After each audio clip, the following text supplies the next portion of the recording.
Bueno, pues vamos a terminar esta unidad con este último video en el que vamos a ver un poco la propuesta que hace la teoría crítica y por la cual como que encuentra lo que es la crítica del derecho desde el punto de vista externo, ¿no? Esta, como dice aquí la diapositiva, se refiere a la posición del que estudia la norma jurídica, es decir, estaremos hablando del trabajo propiamente científico, el trabajo académico, ¿no? Por el cual se analiza una norma, ¿no? Esto no quiere decir que se acepte necesariamente la norma. Un trabajo crítico puede ser académico, pero no quiere decir que acepte necesariamente el contenido de la norma.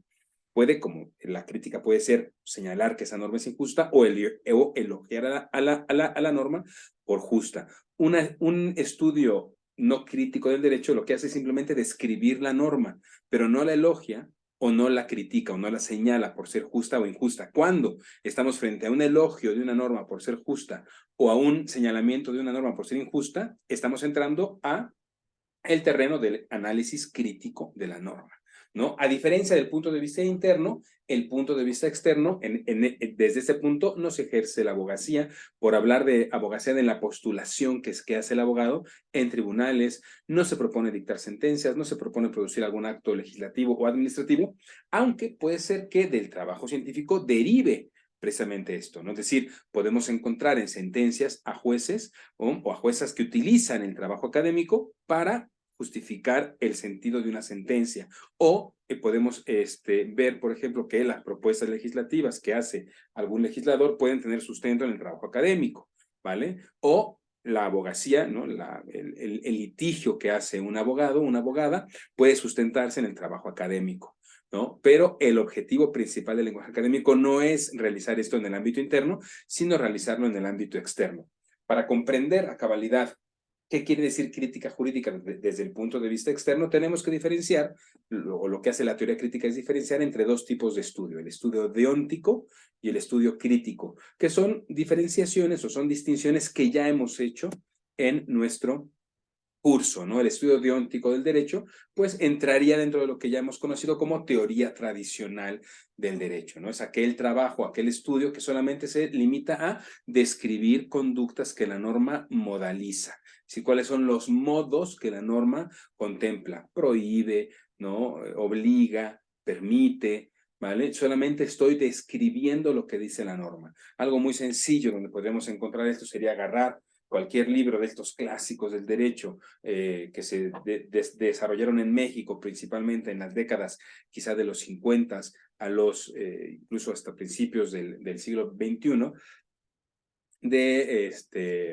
no sé, pienso por ejemplo en el libro de bienes de Gutiérrez, Ernesto Gutiérrez, no me acuerdo cómo se llama el otro apellido, pero era el clásico que yo leía.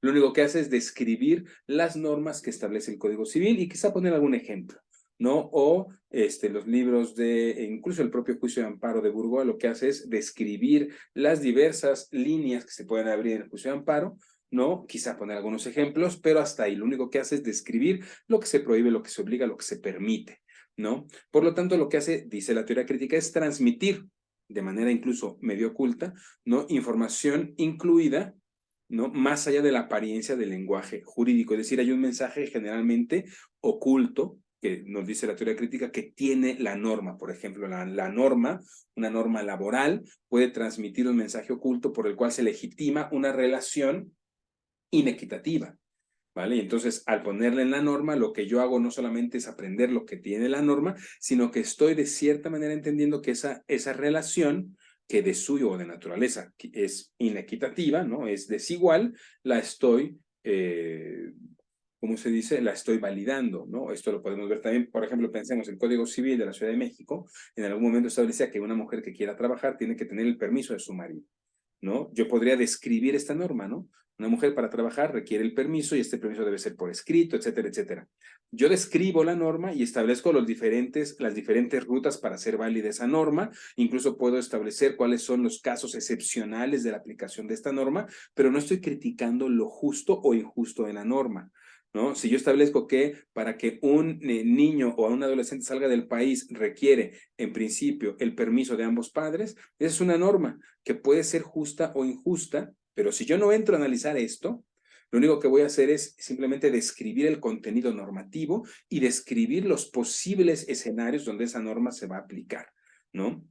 Pero no estoy entrando a valorar la norma. El estudio deóntico no es un estudio valorativo de la norma. ¿Por qué? Porque el jurista deóntico se desatiende de estos mensajes que transmite la norma. No le interesan estos mensajes para describirlas, dice, de manera pura, ¿no? Y esto es a partir de un concepto que no sé si es que lo tienen mal entendido, o quizás se hace con toda la intención, es para decir que mi análisis científico es apolítico. Al ser puro, no tiene una política detrás, no hay una ideología detrás de mi análisis teórico porque es puro, lo cual implica, ¿no?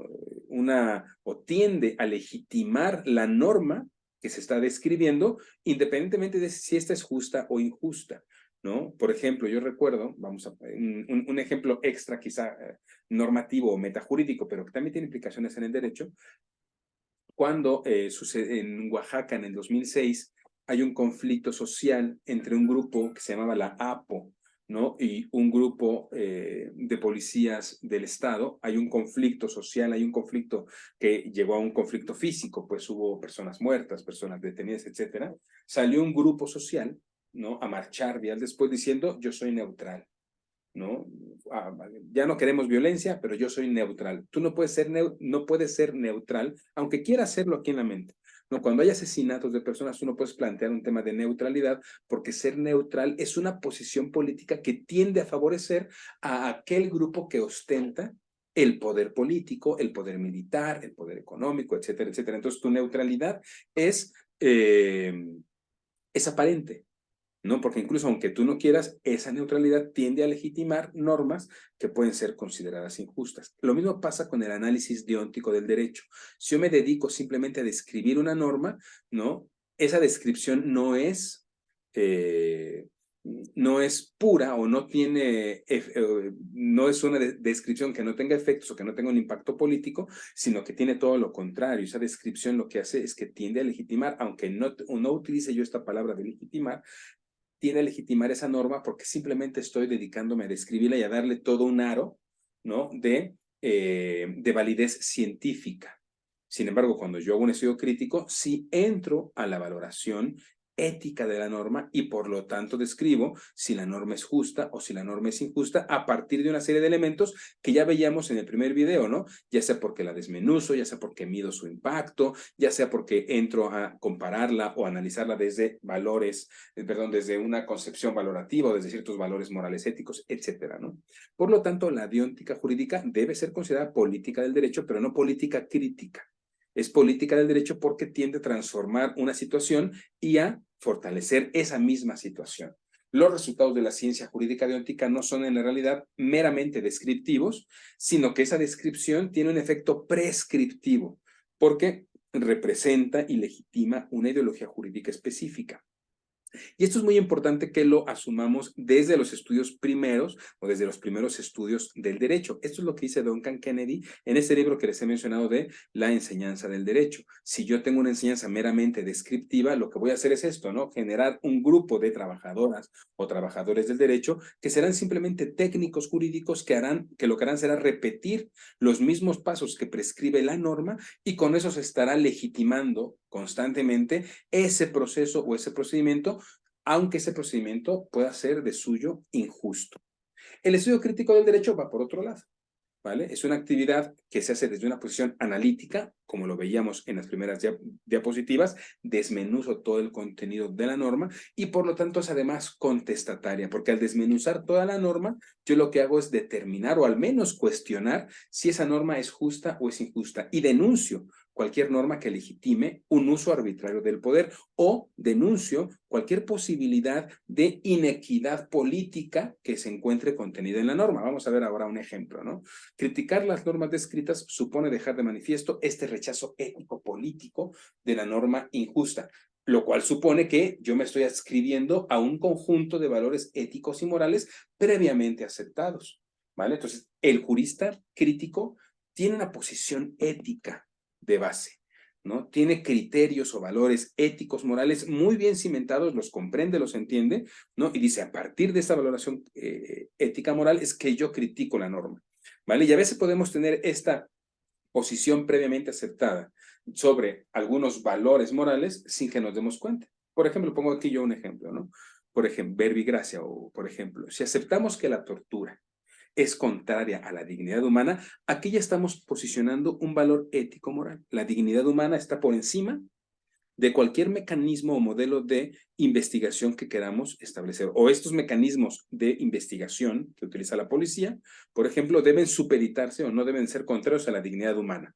Por lo tanto, la tortura, como mecanismo de investigación, por poner un ejemplo, sería contraria a la dignidad humana y inmediatamente la rechazaríamos. No podríamos ni siquiera contemplarla como válida dentro de un sistema jurídico, ¿vale? Si asumimos una postura ética ante la misma, ¿no? Señalaríamos como injustas las normas que permiten, por ejemplo, que la policía, ¿no? Tome confesiones por medio de tratos inhumanos, ¿no? O que tome confesiones por medios que puedan suponer un trato inhumano del que no tengamos conocimiento. Por ejemplo, dotar de validez a declaraciones obtenidas en un cuartel sin presencia de un abogado defensor nos permitiría sospechar que esa declaración pudo ser obtenida bajo amenazas, intimidaciones, tratos crueles, inhumanos, degradantes o tortura. Y entonces, ¿qué es lo que tendremos que hacer? No aceptar jamás, no solamente esa confesión, sino no aceptar normas que doten de validez o posiciones judiciales que doten de validez a declaraciones obtenidas bajo estas condiciones sociales específicas. Solamente serán válidas las declaraciones obtenidas en presencia de un abogado o de una abogada defensora. ¿Vale? ¿Por qué estoy haciendo esto? Porque tengo una concepción moral de la dignidad humana, es decir, la dignidad humana debe de encontrarse debidamente protegida en estos contextos de toma de declaraciones. Tengo una posición ética y moral. Es decir, estoy diciendo, es más importante la dignidad humana que resolver, resolver el caso en particular. Resolver el caso en particular es menos relevante que proteger la dignidad de la persona. O no puedo proteger la dignidad de la víctima sin proteger la dignidad del posible victimario. No sé si me doy a entender. Entonces, ambas cuestiones tienen que estar ahí y eso implica una posición moral. Por lo tanto, criticar la validez normativa de la tortura puede ser tanto una labor de defensa de derechos humanos, o sea, podemos ver esta crítica a cualquier norma que permita legitimar la tortura. Podemos asumir una crítica desde el ámbito interno, ya sea como policías, ya sea como miembros de una fiscalía, ya sea como jueces, ya sea como abogados postulantes, ¿no? Es decir, desde adentro del sistema yo puedo criticar la validez normativa de una tortura, o la puedo criticar también desde una actividad académica crítica, ¿no? Una crítica externa que lo que va a hacer es que va a dotar de herramientas a los juristas que de manera interna están haciendo esta crítica, ¿no? De esta manera, la labor académica, si no se limita a transmitir el sentido deóntico, que es generalmente el que hacemos, ustedes pueden leer muchos artículos y textos de derecho y muchos tienen que ver con simplemente hacer un análisis descriptivo. Hay que decir también esto, que si ustedes analizan textos que vengan desde el ámbito del derecho, de los derechos humanos, es muy probable que encuentren estudios críticos. Pero si analizan textos que tengan que ver más con, por ejemplo, temas conceptuales de teoría del delito o temas conceptuales de derecho civil o de derecho fiscal, lo más probable es que ahí no se encuentre ningún elemento crítico, sino que todo sea deóntico, ¿no? El sentido crítico decide revelar la injusticia y por lo tanto se contribuye a la formación de una nueva cultura jurídica, que eso es precisamente el objetivo principal tanto de la teoría crítica como de la sociología jurídica. Vamos a terminar esta sesión con un pequeño ejemplo, ¿no? Y he tomado esta norma, es una norma laboral del derecho argentino, ¿no? Para verla de manera más objetiva y no meternos en nuestro propio derecho laboral. Vamos a pensar, fíjense lo que dice y lo que he puesto yo resaltado en negritas. Dice así esta norma: el dador de trabajo tiene la obligación de entregar al empleado, juntamente con el pago de su trabajo, la copia del recibo del mismo, indicando el periodo al que corresponde el pago y los descuentos jubilatorios, impositivos o de cualquier otra naturaleza. Cuando uno hace un análisis deóntico de la norma, pues ve pocos elementos dentro de esta norma laboral. Cuando uno hace un análisis crítico, ve infinidad de posibilidades. Simplemente me voy a detener aquí tantito en la primera, el dador de trabajo. Si se dan cuenta aquí, ¿de quién está hablando? ¿Quién es el dador de trabajo? pues es el patrón, ¿verdad? El que da el trabajo. Al decir yo dador de trabajo, ya estoy manejando un concepto de manera oculta, ¿no? Positivo. Es decir, la persona que da el trabajo es alguien bueno, porque está dando trabajo. Y entonces ya tengo un lenguaje jurídico dirigido a que se acepte la función que tiene esta persona en la relación social o en la acción social que se deriva de la relación dador de trabajo-empleado. El dador de trabajo está dotado de cierto halo de bondad con el simple nombre dador de trabajo.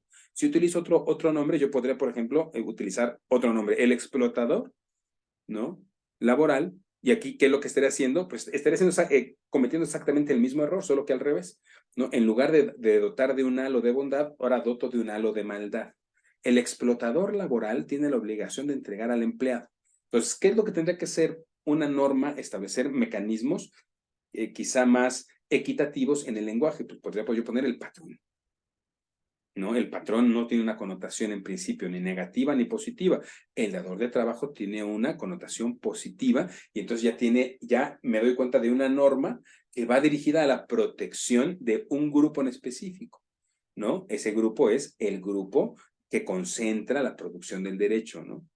Entonces, miren, desde una perspectiva deóntica, podríamos decir lo siguiente de este artículo que acabamos de leer. Es un artículo que evidencia que el trabajador es el sujeto de la norma, es decir, pareciera que esta norma está dirigida a proteger al empleado, ¿vale? Porque el dador de trabajo tiene una obligación frente a esta persona, entonces la norma lo que hace es proteger al empleado. Por lo tanto, vamos a poner aquí, vamos a dividir en tres elementos la norma, ¿no? La obligación del empleador, que está aquí, ¿no? El derecho del trabajador o los derechos que son estos, pago de trabajo, ¿no? Recibo del mismo, ¿no? Los descuentos, etcétera, ¿no? Y C, una relación justa. Desde una perspectiva deóntica podríamos decir, si A más B, ¿no? Si yo tengo obligaciones del empleador y tengo derechos del trabajador, por lo tanto, esto es igual a C, a una relación justa. Y esa es una descripción o un análisis meramente descriptivo de la norma. Sin embargo, fíjense lo que podemos hacer. Desde un acercamiento crítico a esta norma, podríamos pensar lo siguiente. En primer lugar, la norma se relaciona con, precisamente, valga la redundancia, con esta relación laboral, que yo estoy poniendo aquí como una variable X o X0, ¿no?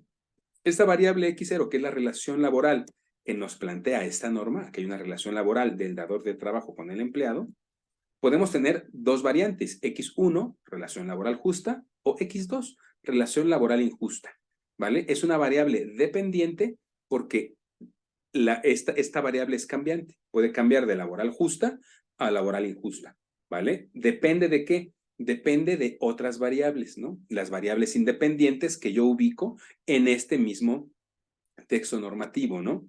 El dador de trabajo es una variable independiente, el empleado, las obligaciones del dador, los derechos del empleado, el pago de su trabajo, el periodo de trabajo y los descuentos. Es decir, si yo voy modificando estas variables independientes, lo que se va a modificar es la variable dependiente. De tal suerte que si yo digo el pago del trabajo no es justo, por ejemplo, el inciso E o la variable E no es justa, por lo tanto, la variable dependiente se va a mover hacia el lado de injusta, ¿vale? Sin embargo, si el pago es justo, entonces la variable se va a mover hacia una relación laboral justa.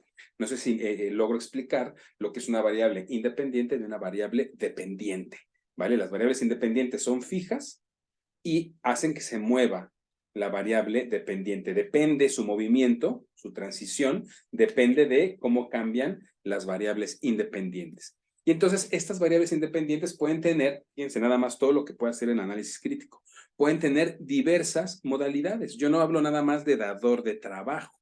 El dador de trabajo puede ser alguien socialmente responsable, por ejemplo, sería la versión A1, o puede ser un explotador, puede ser una versión A2 o un outsourcing, que sabemos que tiene problemas con derechos humanos de corte laboral, A3. Encuentro tres, ¿no? Podemos encontrar muchas más. Estoy haciendo aquí un ejercicio simple. La variable independiente B, también puedo tener tres versiones, ¿no? El B1 en el que el empleado es un sujeto de derechos, o B2 es un explotado, o B3 es un trabajador eventual.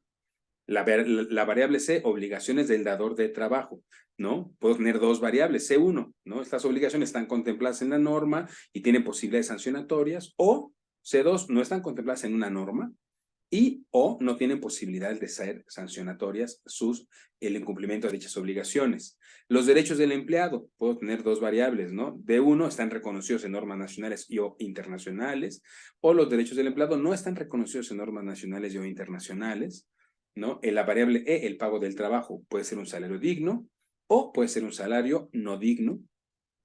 Y así me voy, ¿no? El F, el periodo de trabajo. Aquí en la norma, perdón que me regrese, se habla de un periodo al que corresponde el pago. Pero ¿se dan cuenta? Aquí se habla, o sea, hay un concepto aparentemente neutral, ¿no? Yo hablo nada más de periodo al que corresponde el pago, ese periodo de trabajo. No me meto a analizar qué es el periodo de trabajo. Desde una perspectiva crítica, para analizar lo justo o injusto de la norma, yo tendría que entrar al periodo de trabajo, ¿no? Si ese periodo son horarios y días de trabajo, de acuerdo con estándares de derechos humanos, 8 horas de trabajo, 5 días a la semana, ¿no? Y además, pues lo que tiene que ver también con si hay horarios extras o horarios extraordinarios, hay un pago diferenciado, ¿no? O horarios y días de trabajo en desacuerdo con estándares de derechos humanos. Aquí tengo un error. G tiene que ver con descuentos e impuestos. Y aquí no lo puse. Aquí irían descuentos e impuestos. Estos de descuentos o impuestos al trabajo, a la paga del trabajador, no excede el monto estipulado o sí excede el monto estipulado, ¿no? Es decir, si se dan cuenta, yo he desmenuzado la norma en A, B, C, D, E, F, G, en 7 variables, de las cuales pueden surgir al menos 2 de cada una. Es decir, tengo posibilidad de 14 variables independientes que van modificando mi variable dependiente. Y luego esto lo puedo meter precisamente en una fórmula, ¿no? Por lo tanto, si X1, como decíamos al principio, es una relación laboral justa y X2 es una relación laboral injusta, ¿no? Aquí solamente encuentro una fórmula, una ruta en la que yo pueda determinar que se da la variable de relación laboral justa, que es cuando el A1 y cuando tengo un dador de trabajo socialmente responsable más un empleado que es un sujeto de derechos, es decir, A1, B1, y esto lo factorizo porque las obligaciones del dador de trabajo están contempladas en una norma y tienen posibilidades sancionatorias y los derechos del empleado están reconocidos en normas nacionales o internacionales, ¿no? Y esto, al mismo tiempo, lo relaciono con un pago digno, un horario de acuerdo con derechos humanos y un descuento que no exceda o que no genere un salario indigno, entonces, y solo entonces, es decir, solo en esta fórmula, tendría una relación laboral injusta. Cuando las variables son otras, como aquí A2 más B2 más C2 más D2, o incluso aquí A3 más B1, es decir, aunque yo tenga algunos B1s o F1s o G1s, si los demás no cumplen con los estándares, mi resultado va a ser forzosamente una relación laboral injusta. Y entonces, ¿qué es lo que estoy haciendo? Estoy poniendo incluso en un modelo ya científico y matemático, estoy demostrando que hay una norma que no cumple con estándares porque no me está permitiendo determinar si la aplicación de la misma es justa o es injusta, ¿no? De esta forma, un acercamiento crítico a una norma devela lo oculto, lo no evidente a primera vista de una norma. Este es el ejercicio que tendríamos que hacer con cada una de las normas. Este ejercicio lo pueden hacer ustedes, ahora que están analizando, por ejemplo, normas de derecho civil o normas de derecho penal, decir, oye, aquí la norma, ¿qué es lo que no es evidente? ¿Qué es lo que no me está diciendo? ¿No? Considera a la norma el objeto de análisis, es decir, como todo científico hay un objeto de análisis. Sostiene una crítica basada en valores éticos y políticos. Lo que hemos hecho aquí al establecer todos estos elementos es establecer un modelo valorativo, ¿no? Es decir, lo ético es tener un salario digno, lo no ético es tener un salario indigno y por lo tanto asumimos un presupuesto valorativo, un presupuesto ético. Solo el salario digno sería parte de una relación laboral digna, ¿no? Es científico porque busca la verdad, es ético porque busca lo que es justo. Visto desde otra perspectiva, y ya con eso termino la clase de hoy, mientras la sociología jurídica busca estudiar los efectos de las normas en la conducta de las y los ciudadanos, la teoría crítica busca develar ese sentido ideológico del derecho, el cual, según la teoría crítica, es la ideología que permite dominar al vulnerable y producir y consolidar la vulnerabilidad. Es decir, hay una ideología detrás de la norma jurídica. Y por lo tanto la teoría crítica o el crítico del derecho, ya sea desde el punto de vista interno o desde el punto de vista externo, lo que hace es evidenciar esta ideología, es sacarla a flote, es sacarla a la luz, porque esto es lo que es indispensable para construir una nueva cultura jurídica. Bueno, con eso terminaríamos esta tercera unidad, que como yo les decía, es una unidad de tránsito, es una unidad de enlace con lo que vamos a ver ahora de la crítica Legal Studies. Espero que las clases no hayan, estos tres videos no hayan sido muy complicados o muy complejos. Y bueno, pues como siempre quedo a sus órdenes para lo que ustedes consideren.